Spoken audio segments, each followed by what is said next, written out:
Hey y'all, it's Abroad on a Budget. I'm coming to you now with this terrible lighting, no makeup, this pretty awful gray Swedish April weather. So if you were coming here for good lighting or makeup tips or anything else like that, this is definitely not the place for you. But if you want to hear how I did on my first week of my no spend, no sugar, then you are definitely in the right place.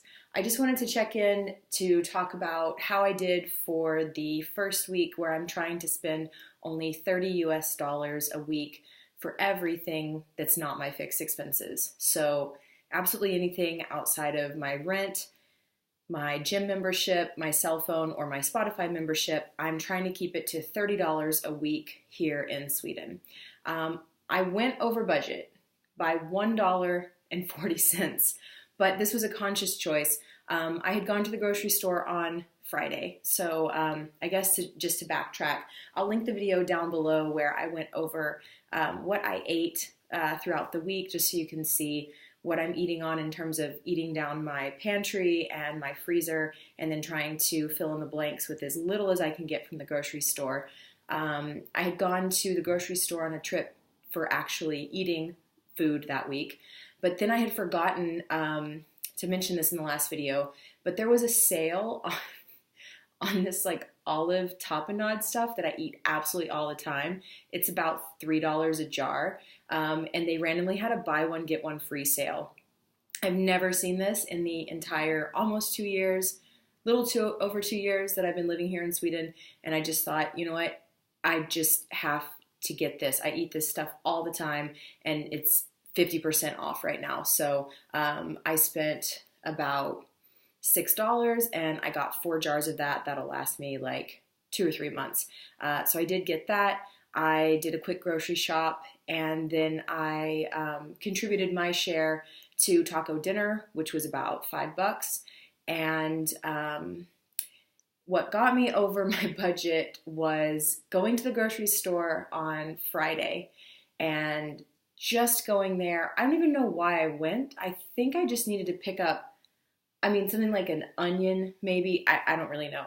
But when I walked in, I saw that the packet of eggs that I always get was 50% off. And I guess it's because it was Easter and maybe they had a bunch of eggs or something that were left, whatever. But I had the moment where I thought, okay, am I going to sit here and wait 2 days just to maintain the integrity of my challenge, so that I can, hit my weekly spending goal, but in 2 days spend twice as much on eggs out of next week's budget? So I made a conscious decision to go over my weekly budget by $1.40. But other than that, I'm super proud of myself. I avoided free cake at school twice. Really, like for 48 straight hours, there was just this cake sitting in there, just being like, I'm free, eat me, I don't count. But yes, it does count, because technically I'm not supposed to be eating pointless calories or spending money on pointless things. So avoided that. Was able to have a really nice get together with my friends for super cheap, and we were here for hours, and people who were drinking were able to drink for cheap because they just stopped by Systembolaget. And it was just a really nice night with tons of food for everyone, super cozy, just hanging out and kicking off Easter vacation. So I was really happy that I was able to do that. And then topped it off with this pancake brunch that was like $2 a person, which was outrageous because this was like bacon and fruit compote. I'll link the video down below so you can see what I've been eating. So I haven't been just subsisting on beans and rice. I know that's the popular battle cry of budgeting, beans and rice and beans, or things like that. And I like rice and beans, but I just really like to eat. I like to eat a lot of different things. I just like little bites of like, honestly, if I could have just one bite of like 50 different things at a meal, that would probably be my ideal. So $1.40 over budget. Oh, right, chia seeds. And I did have to stock up on some chia seeds, but I price matched them. They were like $35 a kilogram at my local hem shop, my local grocery store. And I just went right around the corner to Lidl, which is basically like an Aldi, and they were $10 a kilogram. They were both organic, both chia seeds. It wasn't like chia substitute. It was the same thing, just a bag of organic chia seeds in one place, and 5-minute walk down the street, another bag of organic chia seeds was just hanging out on the shelf like, hi, I'm the exact same thing, but for whatever reason, I'm the third of the price, buy me. And I needed chia seeds. They're super cheap per serving, but it is a little bit of an outlay of cost. So considering I did that, hosted a dinner, stocked up on food for the whole week, got a great deal on eggs. This is how you know when you're an adult, when you get like really excited about getting a great deal on eggs. Like that was my Friday. Like, woo, I have a great deal on eggs.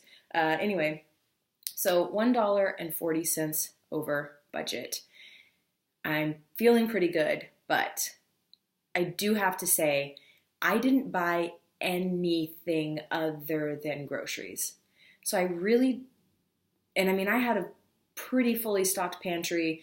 I had meat in my freezer.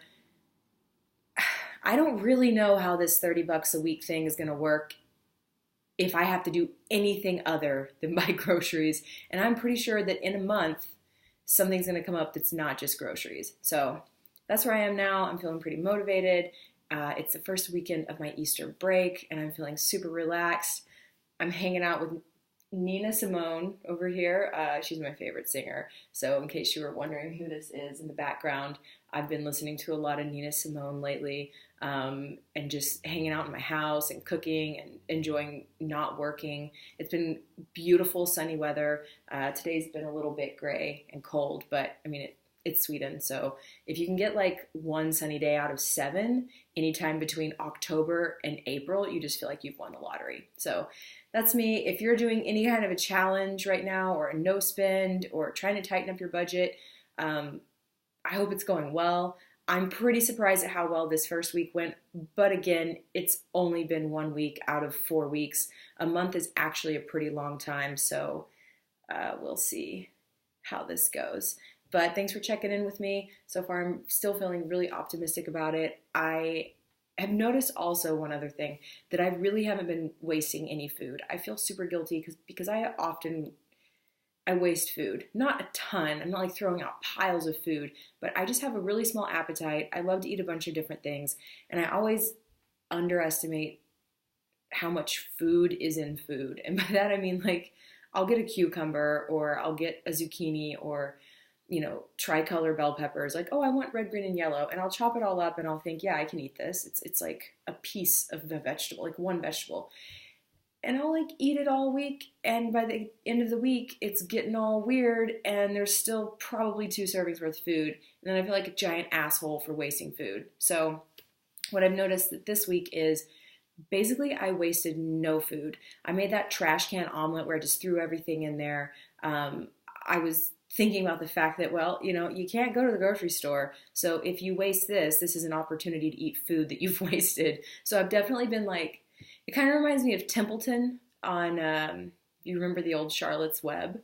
And when he's like at the fair and he's singing about the smorgasbord when everyone leaves all their food trash. So I kind of feel like Templeton the rat, just like everything's a smorgasbord, all this leftover food. And I'm just kind of like, super excited to look in my fridge and see random handfuls of, honestly, really random stuff, and I'm just throwing it together like a little Templeton rat and eating it. So it's going pretty well, and hopefully I can keep this motivation going, because I just don't know what's going to happen if I have to buy, honestly, anything other than food. If you're doing any challenges right now, I hope they're going well. This stuff is hard. It just is. Humans want instant gratification. It's really hard to change your habits. I'm a pretty frugal person to begin with. I think I'm saving a pretty good portion of my income, considering a lot of different factors. But putting myself on this challenge has really made me come face to face with how many times I just buy stuff because I'm bored, or I go out to eat because I just want to be entertained. So that is one good thing about this challenge, is it's helping me see, I guess, how I self-medicate through stress or things like that, because there were a lot of times this week when I absolutely would have normally bought something and then I didn't because I'm on this challenge. Thanks for checking in with me. Hopefully these updates continue to go well, but I am still just waiting for that pizza video that maybe I'm setting myself up for failure, but I just know it's going to be there. I'm going to have to come on here and tell y'all that I just caved for pizza. So, I mean, if you like to see people fail and you just kind of like want to feel better about yourself, stick around. I don't want it to happen, but I'm pretty sure it will. Thanks for checking in. Bye.